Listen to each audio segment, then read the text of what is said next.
Chères Montréalaises, chers Montréalais, fans d'automobile ou non, nous allons être d'accord sur un point, c'est que les routes ici à Montréal ne sont pas bonnes du tout. Mais est-ce réellement le cas à travers tout le Québec? C'est ce que nous allons voir dans cette vidéo. Bienvenue sur Karture.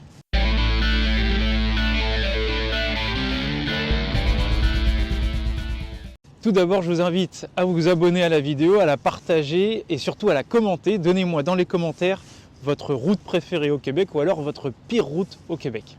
Pour ma part, la pire route, il s'agit de la rue Notre-Dame. Pour ceux qui connaissent, ils sont au courant. En revanche, la plus belle route que j'ai pu faire au Québec, il s'agissait de la route entre Québec et Tadoussac. Tadoussac, c'est là où c'est une ville qui est connue, notamment pour voir les fameuses baleines. Tout d'abord, le réseau automobile au Québec en quelques chiffres. Il faut savoir qu'au Québec, l'étendue du réseau automobile s'étend sur 325 000 km. À titre de comparaison, la France, qui est elle 3 fois plus petite que la province du Québec, a elle 1,1 million de réseaux automobiles.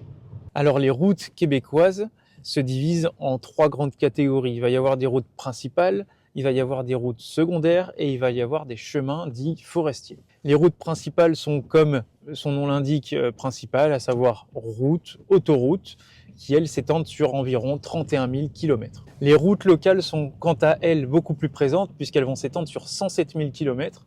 Elles vont plutôt être gérées par les municipalités, donc c'est vraiment beaucoup plus local. Il s'agit réellement de routes à étendue locale. Mais la troisième catégorie la plus importante, il s'agit du chemin forestier.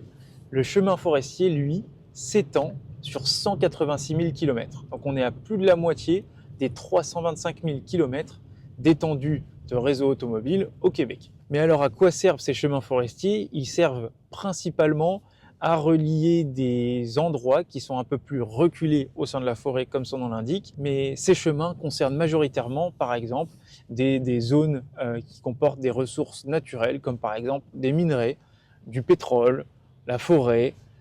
Donc c'est des chemins qui vont être pas praticables par une automobile qui va être relativement dite classique, comme par exemple ma Nissan, mais plutôt par des gros camions qui eux vont transporter des immenses arbres dans leurs remorques.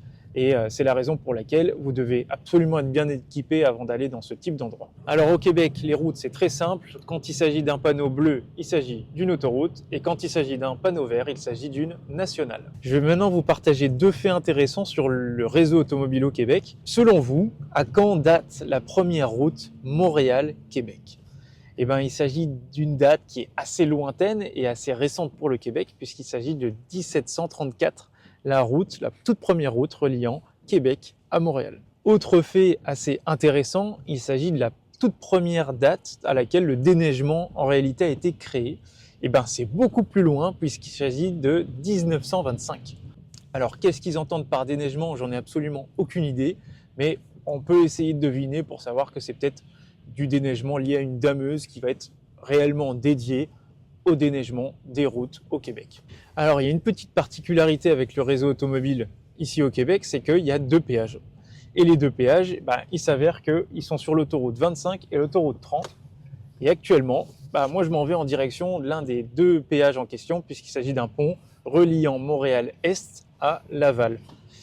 Si vous n'êtes pas réellement au courant des tarifs, je vous avoue que si vous n'avez pas d'abonnement, ça vous coûtera quand même un peu plus de 9 $. Donc évitez de passer par ce pont si vous souhaitez payer pour pas grand chose. Veuillez m'excuser pour le changement de décor. Malheureusement, avec les intempéries à l'extérieur, j'ai pas pu faire exactement ce que je voulais.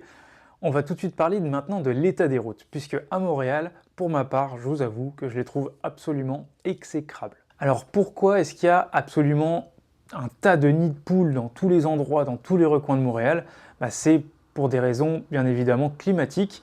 À cause du gel et du dégel, l'eau va s'infiltrer dans les routes et ça va réaliser une sorte d'explosion, on va dire, à l'intérieur à cause du gel et du dégel. Et c'est ce qui va vraiment endommager toutes nos routes.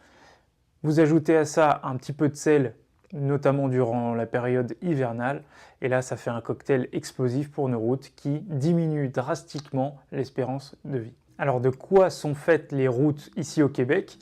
Contrairement au goudron qu'on peut avoir en France qui est absolument présent partout, au Québec c'est un petit peu plus, on va dire, rustique, un petit peu plus difficile, elles sont beaucoup plus dures puisqu'il s'agit de béton. sur lequel on va majoritairement ajouter des petites couches d'asphalte. C'est ce qui va rendre les routes québécoises beaucoup plus durables dans le temps et en moyenne, les routes avec ces méthodes vont durer aux alentours des 25 ans. Et pour ceux qui n'ont jamais réellement eu l'opportunité de rouler ici au Québec, eh ben, moi ça me fait penser à ça. Après, dites-moi ce que vous en pensez dans les commentaires. Mais ça me fait exactement penser au tarmac des aéroports, vous savez, avant de décoller, eh ben, l'espace entre l'embarquement dans l'avion et la piste de décollage, ben, c'est selon moi exactement la même texture. Selon un ingénieur qui est spécialisé dans le milieu, il n'y a pas assez d'habitants au Québec pour pouvoir financer un tel réseau routier. C'est la raison également pour laquelle, à l'heure où on se parle, le déficit lié au réseau routier représente plus de 20 milliards de dollars. Et comment est-ce que la majorité des routes sont financées? Elles sont financées grâce aux taxes liées à l'essence. Donc oui, il y a pas mal de taxes liées à l'essence au Québec. D'ailleurs, au Québec, c'est l'un des endroits où l'essence est le plus cher parmi toutes les provinces du Canada. Et si vous souhaitez réduire votre facture d'essence, j'ai réalisé une vidéo qui est dédiée pour votre facture d'essence au Québec. Je vous invite à cliquer juste au-dessus si elle vous intéresse. Et que concernant les personnes qui souhaitent acheter leur première voiture au Québec, j'ai réalisé une vidéo dans la description qui va résumer les 10 étapes essentielles. Je vous remercie d'avoir regardé cette vidéo. Commentez et dites-moi dans les commentaires quelle est votre pire route ou votre plus belle route du Québec. Pour ma part, je vous donne rendez-vous la semaine prochaine pour une nouvelle vidéo. À très bientôt. Ciao, ciao!